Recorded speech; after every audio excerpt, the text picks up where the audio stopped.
Well, they've done this test because what happens, human beings, we are very good at, we know what society is saying is the right thing to do, the right thing to say, and we're very good at filtering that out.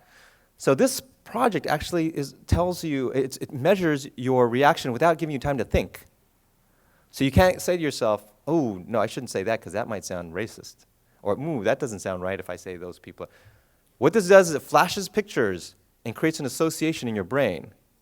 And you hit keys to respond. You associate faces and characteristics.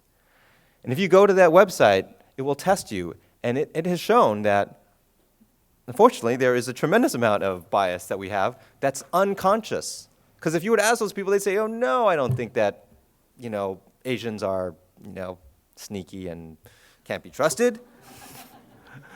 But if that's the image that you have been fed most of your life, and you have not had exposure to other relationships that would counter that, then most likely when you take this test, it'll show that that's what you think.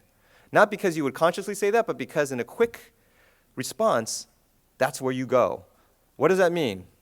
That means when there is stress, when there's war, when there is fear, when there's anger and emotion, that's where you're going to be. You're going to be distrusting those people.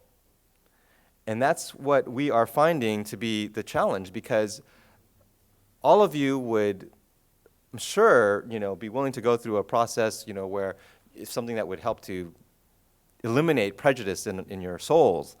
But the truth is that that's only going to change by your exposure, your everyday exposure to other people, and to counterbalance what you see in the media with real interactions with people.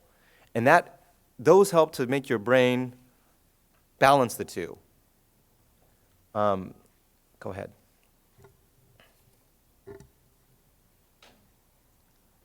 So I'm just going to wrap it up here because, this is something that a lesson for, I think, for LA is that we have to not expect this change to come without, but to come from within, but we also have to work on it happening around us. We have to really recognize that we're facing a very difficult period. The economy's getting worse, and that means tensions are going to rise, and employment's going to rise. More conflict is potentially upon us, but we don't have more resources. We have less resources. We have things like post Prop 226 where we have less language instruction going on. So we have less tools being taught to help bridge communities. But not to leave you with, depression. I want to be clear. There's a lot of reasons for hope. And you being here obviously is one of them. You care about this issue. There are many other people in this community and in this society who are working on this. And I think that, the truth is this presidential election has created a discussion that we can't really avoid this discussion. And I think there's going to be greater leadership coming from Washington, at least to need to address what this election was all about. And I think that's going to be something that will be good because I'll tell you, compared to other nations, we are really behind in terms of having national leadership on this issue. Canada has a Ministry of Multiculturalism. Great Britain has a commission on human rights that systematically addresses these issues. You've got a number of other nations that make this part of the daily work. Mexico City has a human rights commission that is 200 times larger than ours. They process complaints of discrimination every day, but they're 200 times larger than what we have here. So we really haven't, we've kind of ducked this issue, and we've tried to avoid intergroup relations as something that we need to focus on. But the truth is, change of culture requires everyday attention. This has to be something that we make part of our daily lives, and we all can really, make a huge difference. If you hit the next slide, this will be my second to the last slide. I found this and I thought, this is really wonderful that this UN Culture of Peace Pledge is something that we can all adopt. We all need our mantras and our focus and keep us on the path. And this one says, I pledge in my daily life, in my family, in my work, my community, my country, and my region to, 1, respect all life. Respect the life and dignity of each human being without discrimination and prejudice. Reject violence. Practice active nonviolence, rejecting violence in all its forms, physical, sexual, psychological, economic, and social, in particular towards the most deprived and vulnerable, such as children and adolescents. 3, share with others. Share my time and material resources in a spirit of generosity to put an end to exclusion, injustice, and political and economic oppression. 4, listen to understand. Defend freedom of expression and cultural diversity, giving preference always to dialogue and listening without engaging in fanaticism, defamation, and the rejection of others. 5, preserve the planet. Promote consumer behavior that is responsible and development practices that respect all forms of life and preserve the balance of nature on the planet. And 6, rediscover solidarity, or the rediscovering it.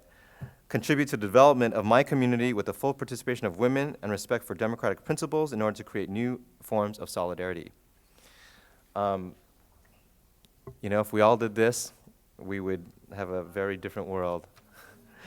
And it's a hard thing to do, there's no question about it. But I think that we need to look and ask that not only of ourselves, but of our government and of our private institutions to make this part of their mission. It shouldn't be someone else's job. It has to be the work of all of us to change the culture to a culture of peace. So with that, I'll end.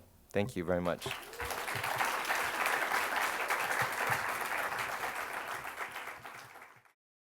How can your department, because I really see it's in the education, okay, that we can really, because it's like a world of their own. Yeah. And even Roland is great, but still, right, to be able to get in. Yeah.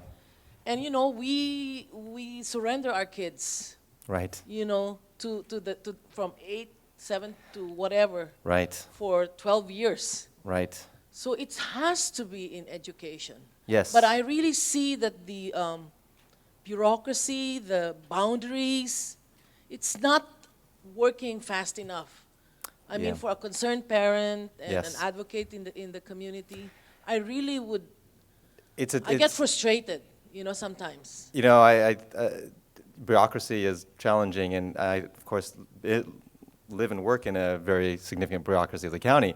But when I go to school districts, LAUSD, for example, you know, is just incredible. There is a real challenge, and I think you have to really have incredible stamina and patience.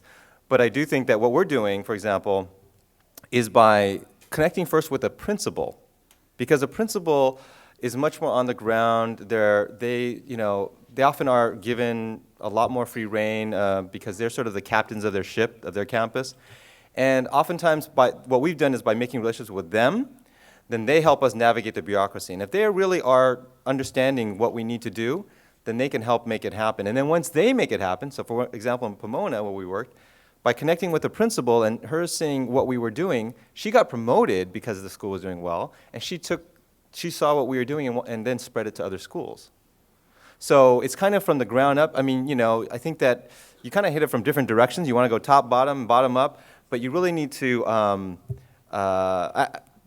just be committed and strategic and focused and really work to do that. And we can help you do that. We've, talked to LA County Office of Education, had seminars with all different superintendents, talked about, do you want to get beyond managing crisis?